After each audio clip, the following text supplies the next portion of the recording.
سلام، برنامه اخباری تاجیکستان و جهان از رادیوی آزادی تقدیم شما می شود. من زرنگزی نوروزشاه. امروز 31 می است و توجه کنید به سرخط موضوعهای امروز. وزارت کارهای داخلی میگوید در عملیات روز 31 می در ناحیه روشان 5 نفر کشته و 1 نفر بازداشت شده است. مقامداران اوکراینی به افراد فریفته ترغیبات شناسنامه و روبل روسیه هشدار می‌دهند که خیانت به وطن جوابگری دارد. بعد آزاد کردن خرسان آنها حکم ابد خواهند گرفت. و سفر هنرمندان سمرقند بعد از 40 سال بعد دوشنبه شام دوستی هنرمندان دو کشور با امضای شرطنامه همکاری جنببست شد. وزارت کارهای داخلی تاجیکستان امروز از انجام به گفته‌اش عملیات ضد تروریستی در بلندکوه‌های دهه دیرزود ناحیه روشان خبر داد که در نتیجه آن 5 نفر کشته و 1 نفر دستگیر شده است. وزارت کارهای داخلی از کشته شده‌های یادگار غلام حیدرов، علیشیر پوچویف، حبیب مولودودов، جانبیگیبек شیخبورов و داخونده پالаев نام برده آنها را اعضای گروه متشکل جنایتی معرفی کرده است. شخصانی بازداشت شده از نفری بازداشت شده قل محمد پالаев نام برده می شود که نیز ساکن ناحیه روشان بوده است.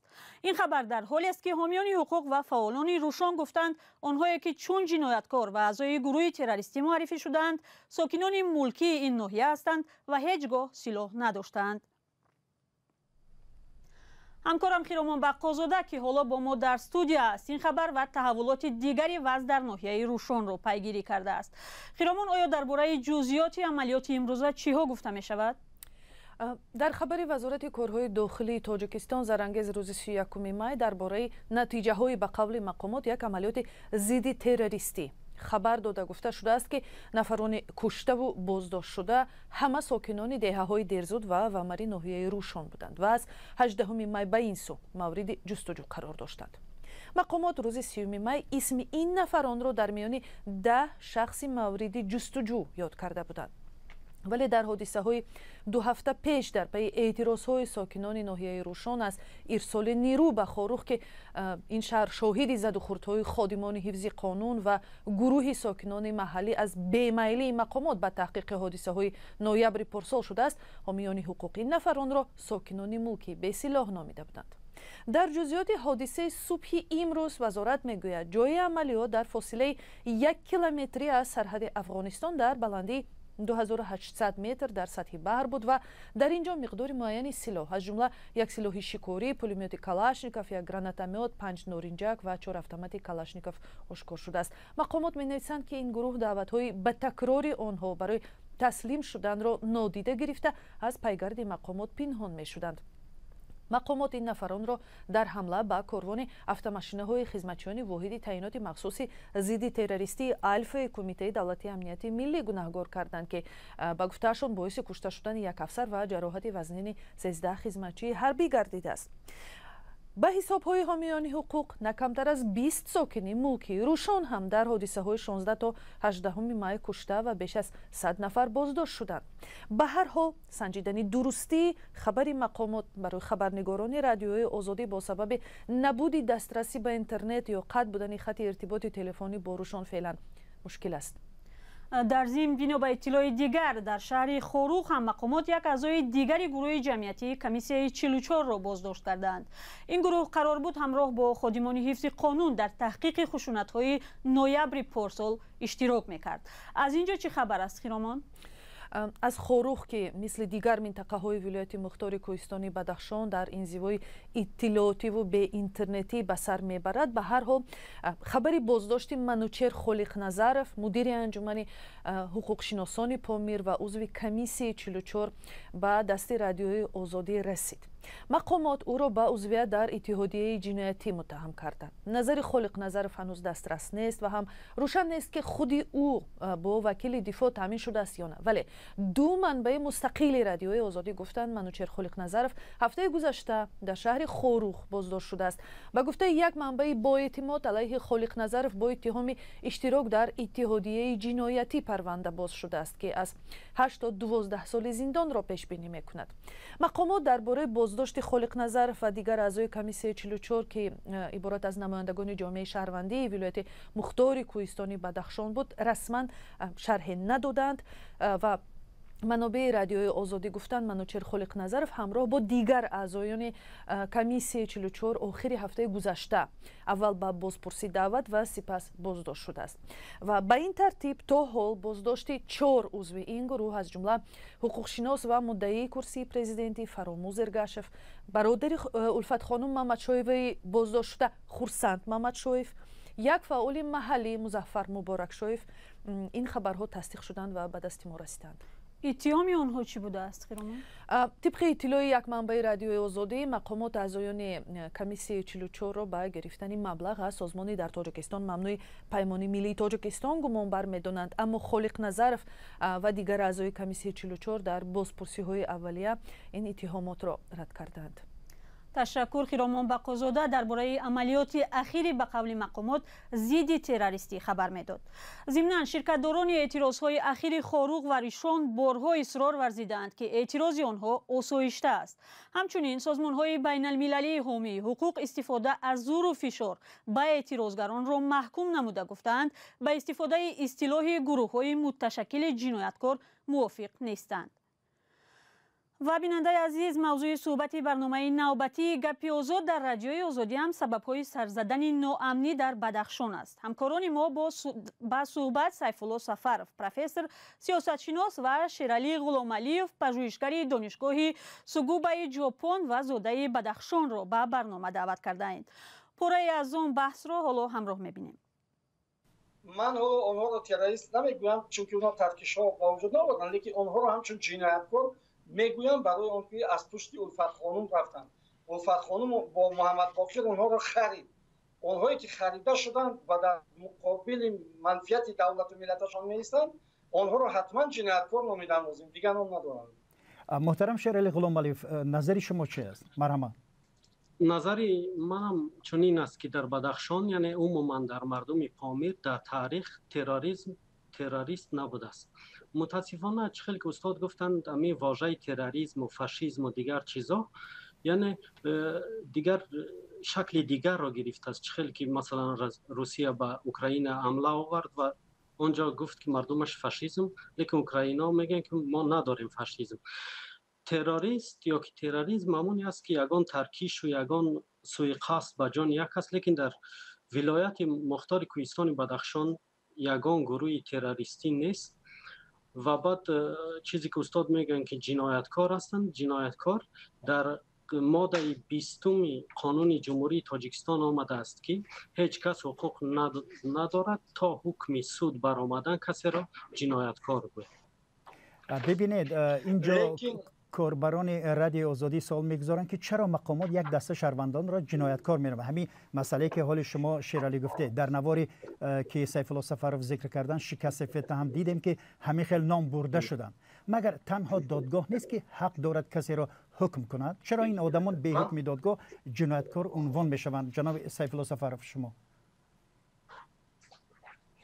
جنایتکار من برای اونها را میتوانم بگویم به سود. شخصا من خودم که آنها هم قشلاقی مرا پراند.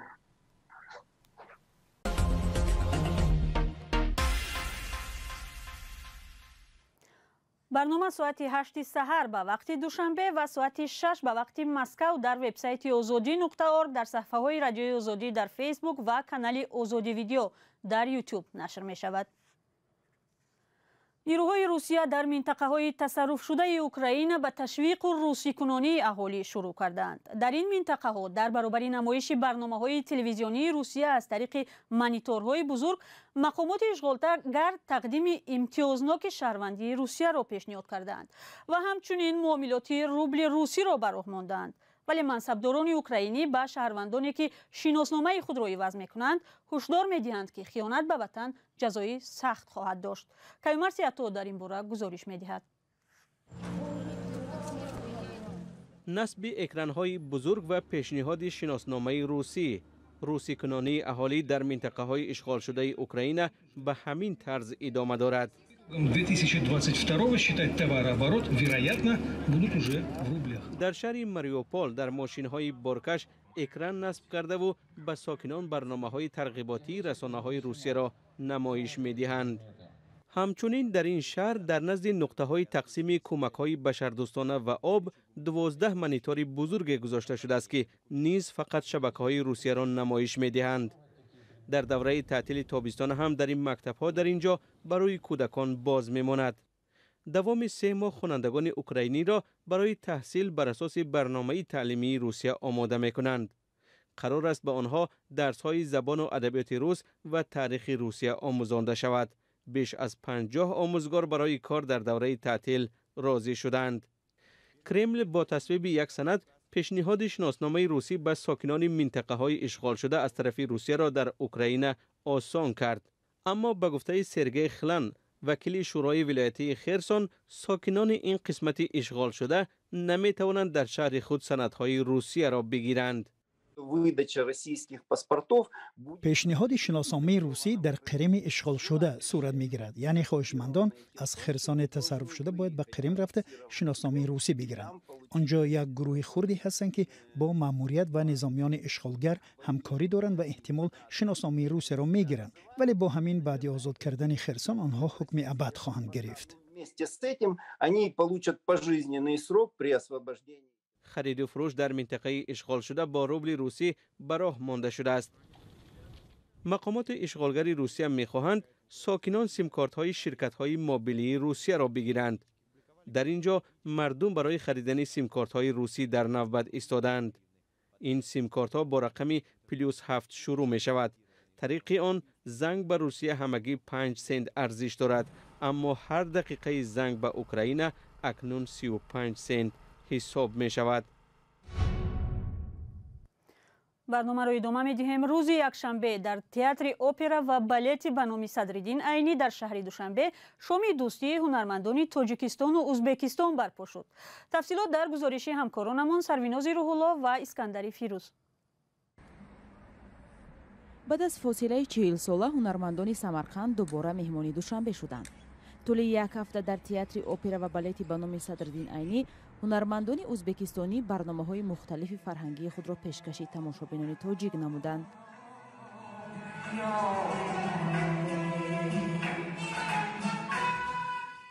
در برنامه فرهنگی شام دوستی که در جنبست این سفر برگزار شد، هنرمندان هر دو کشور برآمد نمودند. قبل از شام دوستی میان تئاتر موسیقی و دراموی سمرقند و تئاتر اپرا و بالت تاجیکستان برای 5 سال آینده سازشنامه همکاری امضا شد. اخیراً در ساختار تئاتر اپرا و بالت تاجیکستان بخش آموزش هنرمندان جوان در بخش بالت به کار آغاز کرد که آن را یک متخصص ایتالیایی رهبری می‌کند. قرار شد که در آینده هنرمندان جوان تئاتر سمرقند می‌توانند در این آموزشگاه صنعت خود را صیقل دهند.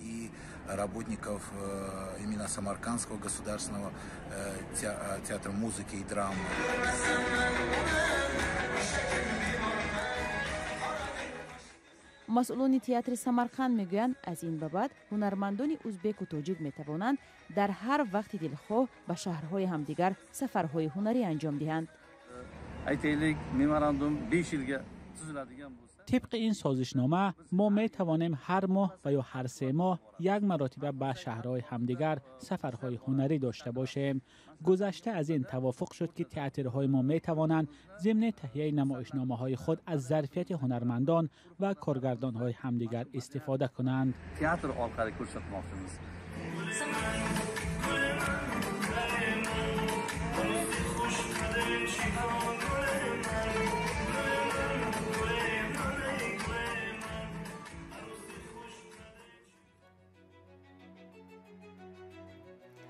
برنامه را اینجا به پایان میبریم. تشکر از همراهی بیننده عزیز. خبر و گزارش و ویدیوهای بیشتر را در وبسایت رادیوی آزادی و صفحه های ما در فیسبوک، اینستاگرام و توییتر و یوتیوب پیگیری کنید. خدا نگهدار شما.